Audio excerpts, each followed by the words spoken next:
We can edit any of this that you want, so just whenever you feel like it. A very exciting book is about to be written on World War II V-mail by Tom Weiner. And Tom very gracefully asked me if I would do a short preface for it. Well, my health is failing and I don't feel up to writing a preface.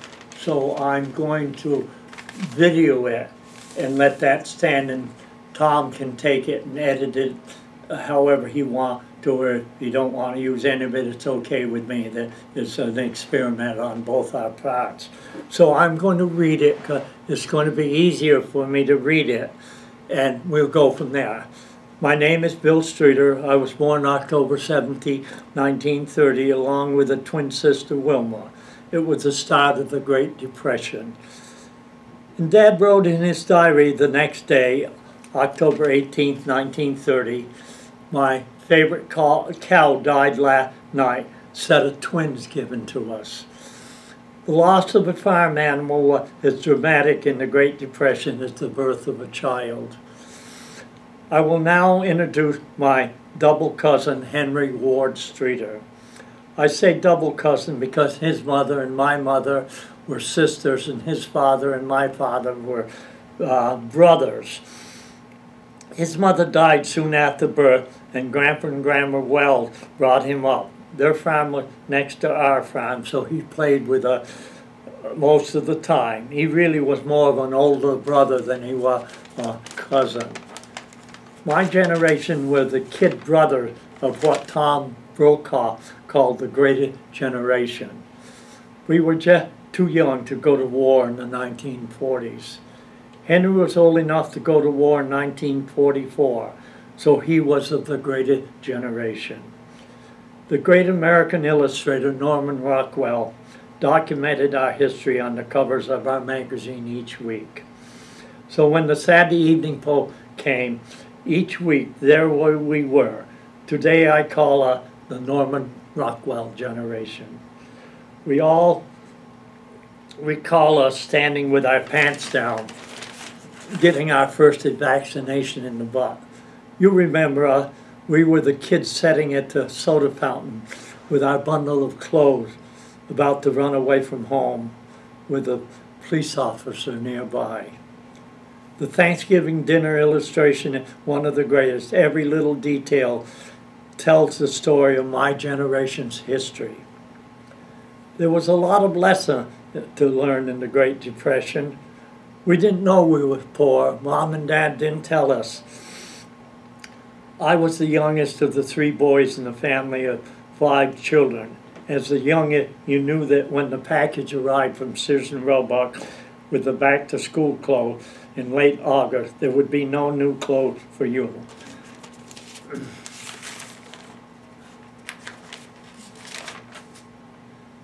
You did not question it.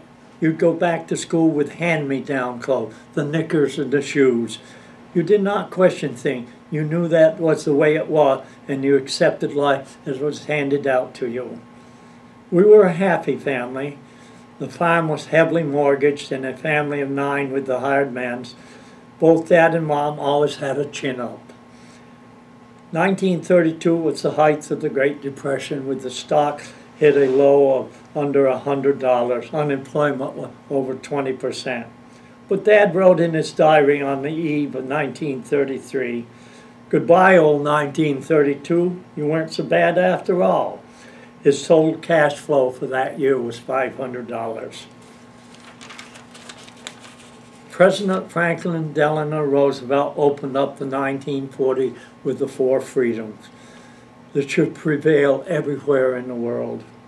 Freedom of speech and expression, freedom of worship, freedom from want, and freedom from fear.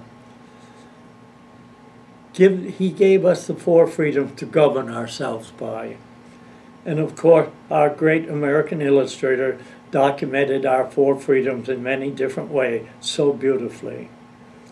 Then December 1941, we were told by Mr. Roosevelt the Japanese had bombed Pearl Harbor, and we were going to war. We soon learned what war was all about. You learned to be patriotic. You learned deep love. And yes, you learn to hate. We learn in our songs to love of country. Like the Yanks are coming, then they won't be back till it's over there. There was my Filipino baby. We all sang that one. And my Bonnie lies over the ocean, my Bonnie lie over the sea. Bring back my Bonnie to me. We learned to love in many farewell party for our family member that was going overseas. We wondered if we'd ever see our soldier or our sailor boy again. We learned to hate. The walls of our town hall places and post office were covered with posters to remind us who our enemy was. I remember the one that showed the three rats.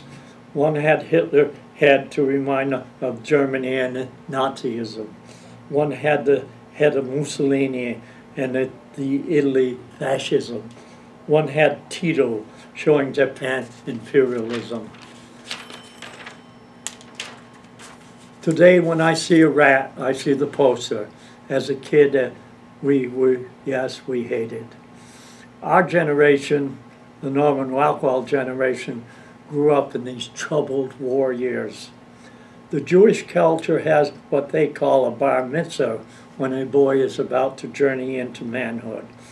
We Yankee boys had our own ritual for that journey. At age 13, we were allowed to carry a jackknife. In the Sears and Roebuck back to school package, there would be a pair of fine leather high cuts having a sheath on the right side for a jackknife. That first day of school, I was not the boy with hand-me-down clothes. I was the tallest kid on the playgrounds with my brand new leather high cut and a jackknife. In late 1944, our family member, Henry Ward Streeter, 18 years old, was in a United States Army uniform. Basic training in the Carolinas for a few weeks, home for furlough for Christmas for the long trip overseas in January 1945.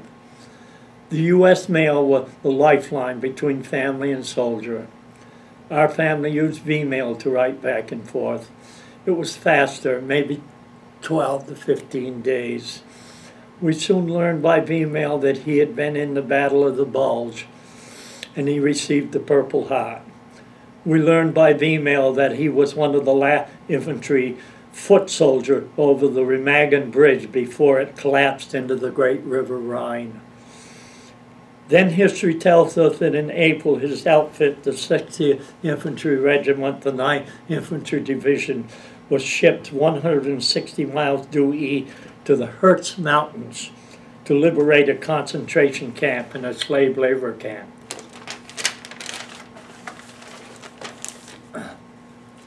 One of the last great battles of World War II. On April 18th, the dreaded knock came on the door by two U.S. military men, telling the family he had been killed in action. Soon the V-mails started to be returned. We had written him each marked "Return to Sender." Then the red letters followed, "Deceased." It is now 7 years later, and you ask me if I can still love. Am I still patriotic? And I answer you yes. You ask me, do I still hate? In my imagination, I see Henry lie in the cold spring mud in the mountains of Germany with the last drop of blood draining from a bullet hole in his chest. If only we could ask him if he still hates, or ask the dead corpse at the concentration camp, do they hate? The one thing we know, we must never forget. Bill, that was the most eloquent. And I wanted to do this for a long time. I thought about it because most wealthy families in town, when their soldier or sailor got killed, they gave us a ball field, or they give us some public building and named it after the boy had been killed. We never did anything for Henry. While we did, we have a special case in our military room in our museum, but it's not adequate. We have the flag that was on his casket. He's buried in the Netherlands, in Germany. And I always wanted to do something, and Tom's book is going to do that. Because he's been willing to agree to dedicate it to Henry. Yeah, And it's dedicated. that'll be my family's contribution to memorialize. Bill, that Henry. really brings V-Mail alive. It's, you know, it's this technical process that we've all been talking about. This makes it real. This is really. Humanized it, totally. That humanized it. is the video on the Remagen Bridge. You can have that, and I don't know, it's pretty, Intense. you know, it's the war, but I think it would put you where we're at, where I'm at, and so on. No, that was, you contextualized your place and the history, talking about the Depression and moving into That's what I naming wanted things to and do, the give some Norman Rockwell continuity. pictures, the way you used it. Yeah, to That give was us some. such a beautiful expression of so many Yeah, things. I'm looking at Norman Rockwell from a completely different point of view now. It's something real, not just some drawing. Yeah. You Exactly. two will Yes. have to decide. I'll want some DVDs for my grandchildren. Yeah. And Well, that's that all I needs want. to be on Northampton. Any way you can get that into the world, that was Yeah. such a beautiful statement of our Americana. I think I'll include a few pictures from Norman Rockwell, like the kids sitting Yeah, I on the didn't have stools any. We with the cup. looked I'll desperate. find those and I'll put them those in are all over the internet. where you say it. I'll put that in. The Four Freedoms. The Four Freedoms too. Yeah, that is absolutely good. Yeah. That can be that way. We might And, include some other images too. I was in Nuremberg for the last Nuremberg trial. My company stood guards inside of the courtroom. I had to get up at 4 o'clock every morning of the week and get them into the courtroom on time. And we heard all kinds of stories. It was the What whole- years were those? They were judging 1948, 49, and they were judging the jurists that sent the Jews illegally into concentration camps. I have the video, if any of you ever want to see it. I've got the video in my room. From Nuremberg? Yeah, I've got 3 of them, but I got the one that when I was there. Wow, wow. It'll bring you to your knees. Oh, no. So, Bill, one thing that you have really done in everything I've dealt with you is you've really kept the past alive. You have done so much to keep history alive. It's not just in a book. It's real. Well, I feel like in the Old Testament, I'm one of the wise men now. I'm 86 years old, and it was the wise men's duty in the Old Testament to project to the people what life was and what had been and so on. Joe Ferris, with his history of the Jewish people, that's exactly what he did. Yeah. And so here's my dad's diary, or a copy of it. And here's April. Oh, right, the things from his dad about the cow. And then the new year, 32 wasn't so bad.